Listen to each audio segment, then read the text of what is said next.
Hola Chanellies, welcome back to my channel. Welcome to my channel if this is your first time here. My name is Jaila, also known as JaiChanellie on the internet, so that is where you can find and follow me. Let's talk about these braids, okay? I'm just going to give you all the details about them and show you how I actually got this custom color. So if you're looking for any of that information, go ahead and keep on watching. Remember to hit that subscribe button, especially if you like what you're seeing. Also hit that notification bell so you can know anytime I'm posting a new video. And you can go ahead and follow my hair Instagram at Jaila's Hair. They get all the hair details before y'all do. Let's go ahead and get into the video. If you've seen my post on my hair page, you know that I am currently rocking some knotless braids.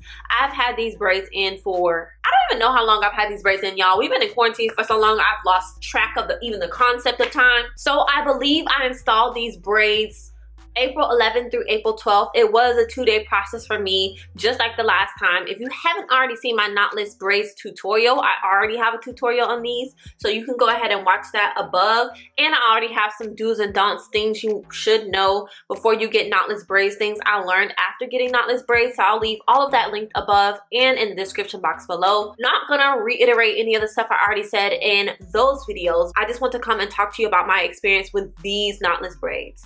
So it's been over a month since I installed these braids in my hair. First things first, I think the biggest thing I need to address is the color of these braids. So this is actually a custom color because I mixed two different colors together. I took the color 27, which is like a honey brown color, and the color T1B60, which is actually an ombre 1B black to the color 60, which is like a silver gray color. I know that sounds really crazy and you're probably like, where the heck did you get that idea? I actually saw a post on Outre's Instagram. I will leave it right here. And this girl had the bombest braids I've ever seen in my entire life. And I was like, that color, what is that? I need that. Reading their comment section, reading their caption, it turns out that her hairstylist actually mixed the colors 27 and the T1B60 together to get that custom color. As you can tell, we did not get that same color. I'm okay with that. I've never mixed together two colors before to create my own custom color, so that was a new experience and I've learned a lot from that. I will actually show you exactly how I mixed that hair to get my custom color, and I will insert it right here. Okay, y'all, so these are the two colors that I'm mixing together to create this custom ash blonde color. And what I'm gonna do is only take one of these sections and mix it with a full pack of the 27. So I'm basically using half a pack of 1B60 with a full pack of 27. And I'm gonna mix this together. Now, the way I'm gonna do that is by stacking these right on top of each other. And I'm going to transfer everything from my left hand to my right hand, taking a couple strands at a time.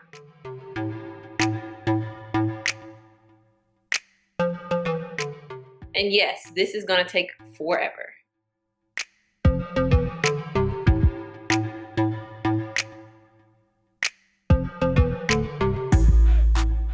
I don't know if y'all can tell what I'm doing, but I'm kind of like fanning the 27 color out on the very bottom because I have more 27 than I do 1B60. So I'm like fanning it out so I'm getting more 27 as I'm grabbing.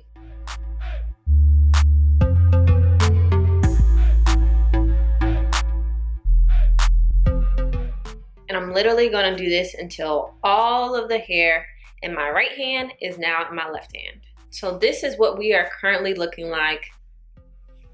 As you can see, there's still some spaces that are straight 27, which means that the blend is not yet seamless.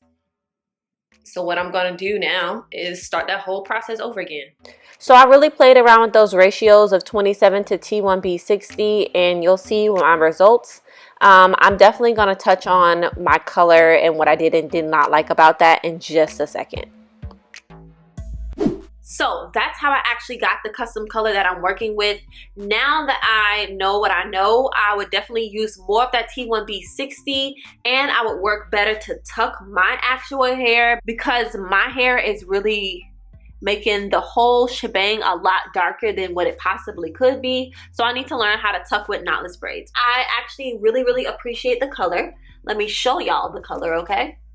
So obviously my roots are super dark because, hello, natural hair. And then this is what the actual braids look like. They remind me of a calico cat. But as you get closer and closer to the bottom, I actually did incorporate more of that T1B60. So you see that there are some of these ends that are like completely silver. And I really love that part, y'all. If I did this again, I would definitely add more of the T1B60 to get more of that ash blonde color. Because right now it's just like blonde with a little bit of ash, but I want to be ash blonde, okay? I hope that makes sense. Your girl was trying to be fancy and attempt triangle parts with my knotless braids. Don't do that. And I'm going to show you why you shouldn't do it, and then I'm going to tell you why you shouldn't do it. Let me show you first.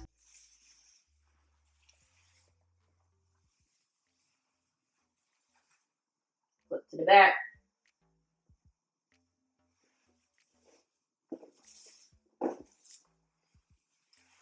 That parting grew out so much, y'all. Let me just prove to you that I actually do have triangle parts.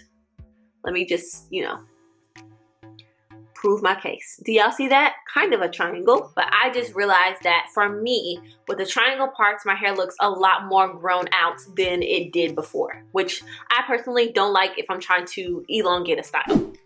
Sorry y'all, camera cut off, but I wanted to show y'all what my braids were looking like as far as the length goes. So let me go ahead and take them down.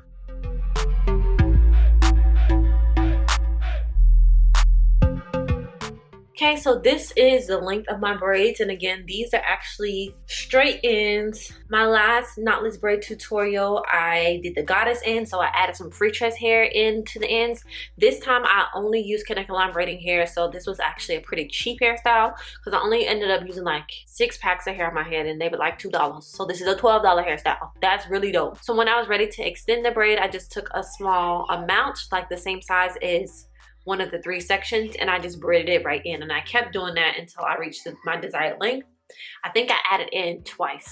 So these are my second set of knotless braids. I will be doing them again. I have in no way perfected the knotless braid technique. In fact, I think my first attempt was better than this attempt, but it's okay. We're gonna get better and better and better with practice. So if you want me to film my next knotless braid attempt, let me know in the comment section below and I will do that. But we got some other styles to try before that, honey, okay? We're gonna get into all of them. So if you like this video, go ahead and hit that subscribe button. Also like this video so YouTube can share with other people. Make sure you're following my hair page at Jaila's Hair because they've already seen the knotless braids, okay, hon? And I'll see y'all in the next one. Bye.